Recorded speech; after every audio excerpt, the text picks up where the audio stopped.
Good morning बच्चों। आज की वर्कशीट क्लास 8 विषय विज्ञान, जो हमारा टॉपिक है वो है जंतुओं में जनन। इससे पहले निषेचन प्रक्रिया के बारे में हम पढ़ चुके हैं। आज हम पढ़ेंगे जो निषेचन प्रक्रिया होती है कितने प्रकार की होती है। तो निषेचन क्या होता है? निषेचन वह प्रक्रिया होती है जहाँ पे नर और मादा युग्म मिलकर या संलयन करके एक संरचना बनाते हैं, जिसको हम कहते हैं युग्मनज। जब युग्मनज बड़ा हो जाता है, विकसित होता है, तो उसे हम भ्रूण कहते हैं। भ्रूण भी बाद में विकसित होके बच्चा बनता है। पशु में क्या होता है? जो निषेचन की प्रक्रिया दो तरीके से होती है। या तो निषेचन बाहरी रूप में होता है, जहाँ पे शुक्राणु अंडे का संलयन महिला के शरीर के बाहर होता है, तो इसे कहते हैं बाहरी निषेचन। दूसरा क्या होता है?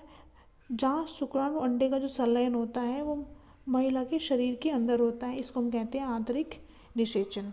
इस आधार पर जानवरों को अनपरजक और जरायु जानवरों के रूप में वर्गीकृत किया गया। अभी क्यों कौन कौन से होते हैं इसके बारे में थोड़ा सा देख लेते हैं। अनपरजक क्या होते हैं? देखो, अनपरजक यानी अंडा देने वाला। ये जानवर अंडे देने वाले होते हैं और यहाँ पे जो निषेचन है वो आंतरिक होता है, लेकिन जब भ्रूण का विकास बाहरी साधनों से होता है, अंडा देने के बाद वो अंडा बाहर ही रहता है, फिर उसके अंदर जो भ्रूण रहता है विकसित होता है। जैसे ही वो बड़ा हो जाता है, विकसित हो जाता है, परिपक्व हो जाता है, तो अंडे का जो कठोर आवरण होता है, जो शेल होती है, उसको तोड़ के, जो उसको सुरक्षा प्रदान करती है, उसको तोड़ के वो बाहर निकल जाता है। जैसे पक्षी, मेंढक और मछलियाँ। जरायुज में क्या होता है? संतान को जन्म देने वाले जानवरों को जरायुज जानवर के रूप में पहचाना जाता है। इनमें जो निषेचन और भ्रूण दोनों ही प्रक्रिया महिला के शरीर के यानी माता के शरीर के अंदर होती है, जैसे कुत्ते, बिल्ली और मनुष्य। अब दोनों में हम डिफरेंस देख लेते हैं। अर्थ के आधार पर देखें तो जो अनपरजक होते हैं वो अंडे देते हैं, जरायुज क्या करते हैं? वो युवा या बच्चे को जन्म देते हैं। निषेचन इसमें बाहरी आंतरिक दोनों होता है, जरायुज में सिर्फ आंतरिक निषेचन होता है। थर्ड है भ्रूण को पोषक तत्वों की आपूर्ति। अब भ्रूण को पोषक तत्व की आपूर्ति कहाँ से होती है?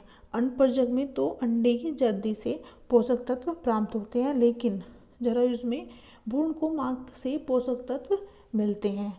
फोर्थ है जीवित रहने की संभावनाएं। क्योंकि बाहरी आवरण में अंडे रखे जाते हैं, तो इसकी जीवित रहने की संभावना क्या होती है? कम होती है। कोई भी नुकसान पहुंचा सकता है, कोई भी उसको तोड़ सकता है, तो वो जीवित रहने की संभावना क्या होती है? कम होती है। लेकिन यहाँ पे जो पोषण है और देखभाल है वो माँ के द्वारा की जाती है, इसलिए जीवित रहने की संभावना क्या होती है? ज़्यादा होती है।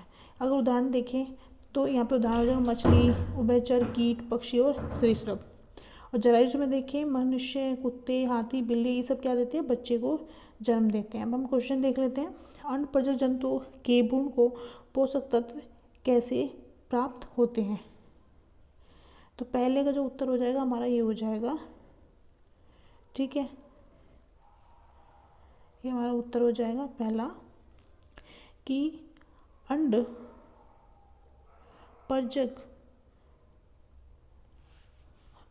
जंतुओं के भ्रूण को पोषक तत्व अंडे की जर्दी से प्राप्त होते हैं। तो पहले का उत्तर ये हो जाएगा। दूसरा है अनपरजक और जरायुज जंतुओं के बीच में अंतर स्पष्ट कीजिए।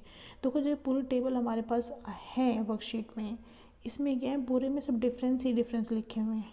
तुम कोई भी इसमें से डिफरेंस लिख सकते हैं, सारे डिफरेंस भी लिख सकते हैं। देखो 4-5 डिफरेंस लिखते हैं, तो इसमें आप पूरी टेबल आप इसमें बना देंगे।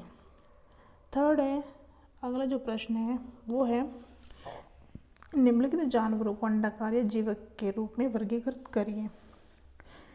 यहाँ पे बेसिकली हमें अनपरजक, अंडाकार और जरायुज यानी जीवक के रूप में वर्गीकृत करना। अब कीड़े क्या वो अंडे देते हैं, तो हो गया ये अंडपरजक। दूसरा जो बाघ है वो बच्चे देते हैं, तो वो हो जाएंगे जरायुज यानी जीवक।